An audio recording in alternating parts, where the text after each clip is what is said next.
بسم اللہ الرحمن الرحیم۔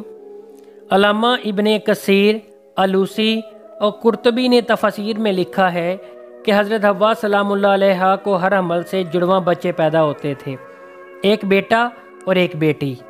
یہ دونوں سگے بہن بھائی ہوتے تھے، جبکہ پہلے حمل سے پیدا ہونے والا بیٹا دوسرے حمل سے پیدا ہونے والی بیٹی سے شادی کر سکتا تھا۔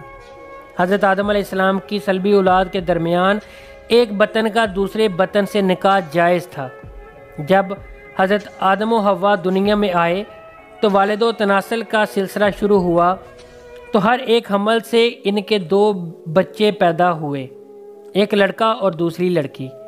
اس وقت جب کہ آدم علیہ السلام کی اولاد میں بجز بہن بھائیوں کے کوئی اور نہ تھا اور بھائی بہن کا آپس میں نکاح نہیں ہو سکتا، تو اللہ تعالیٰ نے اس وقت کی ضرورت کے لحاظ سے شریعت آدم علیہ السلام میں یہ خصوصی حکم جاری فرمایا کہ ایک حمل سے جو لڑکا اور لڑکی پیدا ہو وہ آپس میں حقیقی بہن بھائی سمجھے جائیں اور ان کے درمیان نکاح حرام ہوگا، لیکن دوسرے حمل سے پیدا ہونے والے لڑکے کے لیے پہلے حمل سے پیدا ہونے والی لڑکی کی حقیقی بہن کے حکم میں نہیں ہوگی، بلکہ ان کے درمیان رشتہ مناکحت جائز ہوگا۔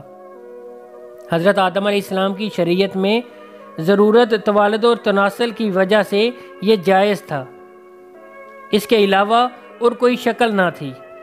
اس کو اللہ تعالیٰ نے اس وقت جائز فرمایا تھا کیونکہ بعد میں اس کی ضرورت نہ رہی، اس لیے پھر حضرت آدم علیہ السلام کے بعد آنے والی ہر شریعت میں اس کو منع کر دیا گیا۔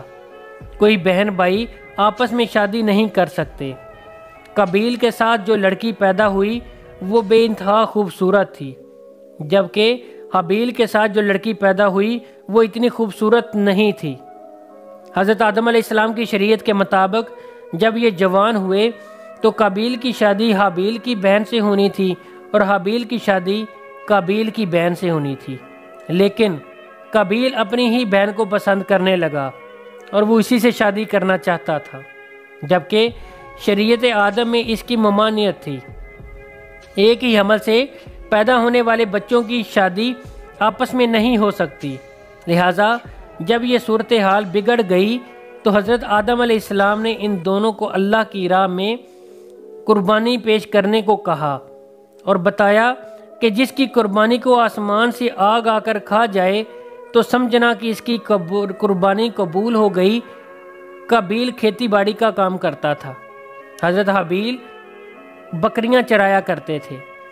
حضرت حابیل علیہ السلام نے اللہ تعالیٰ کے سامنے ایک بکری کا بچہ پیش کیا اور قابیل نے ایک گٹھیا لیا، اس کو اللہ تعالیٰ کی بارگاہ میں قربانی کے لیے رکھ دیا۔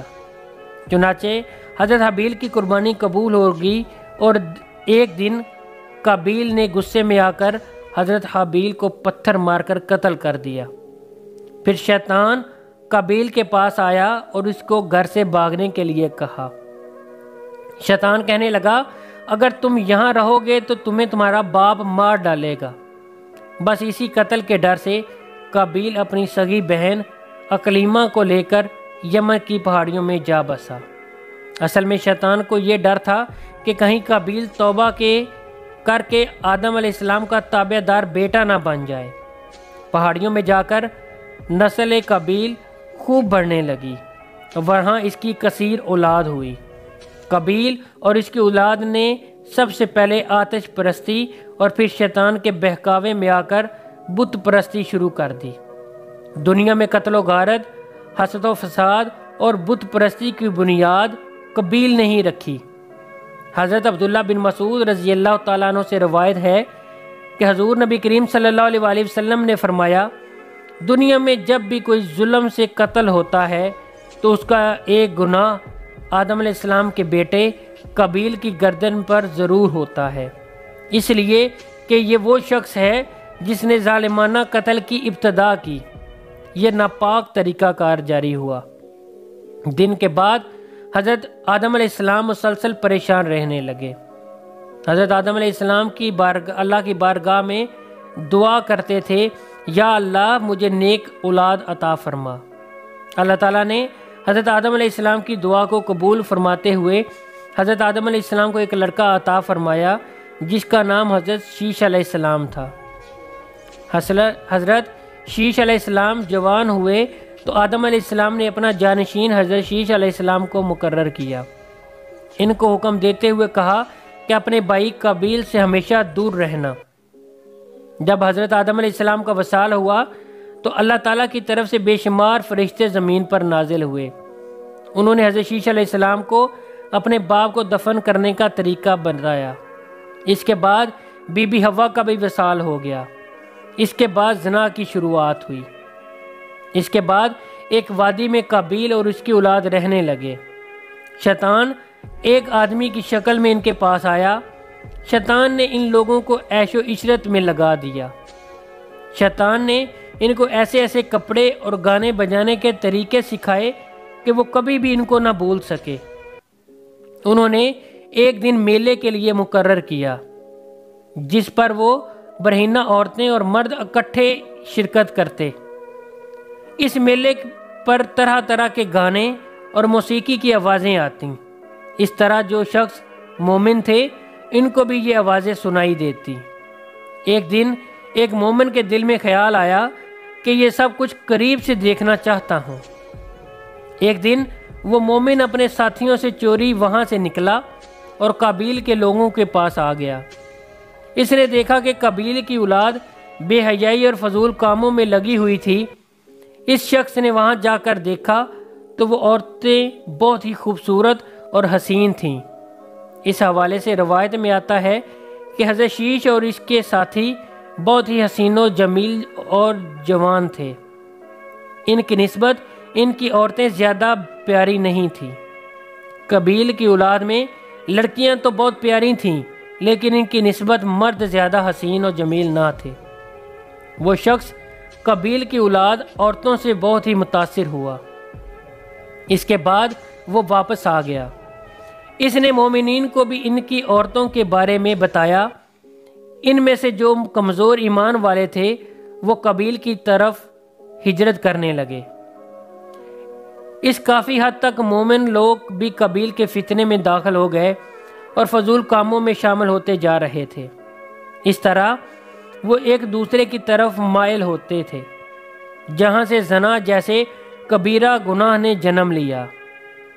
روایات میں آتا ہے کہ حضرت شیش علیہ السلام کے ساتھ رہنے والے ساتھیوں کی تعداد بہت ہی کم رہ گئی، جبکہ قابیل کا گروہ کافی مضبوط اور طاقتور ہو چکا تھا۔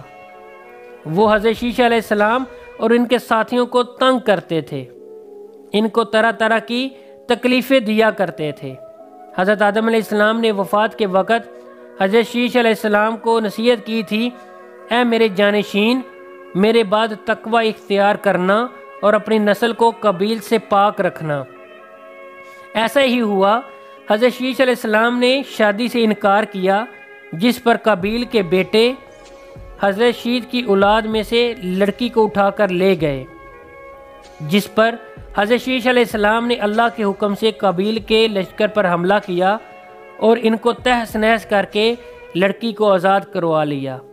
مسلمان، یہودی اور عیسائی اس بات پر متفق ہیں کہ اس وقت دنیا میں جتنے بھی لوگ موجود ہیں وہ نسل شیش علیہ السلام ہیں، کیونکہ حابیل 20 سال کی عمر میں شہید کر دیے گئے۔ ان کا کوئی جانشین نہ تھا۔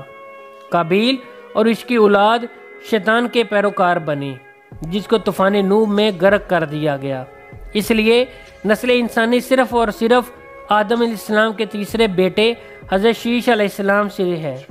اگر دیکھا جائے تو زنا اس وقت سے ہی شروع ہو گیا جب قابیل اپنی بہن اکلیمہ کو لے کر وہاں سے بھاگ گیا تھا۔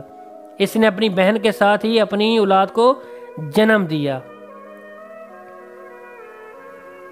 اگر آپ کو ہماری یہ آج کی ویڈیو اچھی لگی ہو تو ہمارے چینل کو ضرور سبسکرائب کریں اور ساتھ میں لگے ہوئے بیل آئیکن کو بھی دبا دیں تاکہ ہماری آنے والی تمام ویڈیو آپ تک بر وقت پہنچتی رہیں۔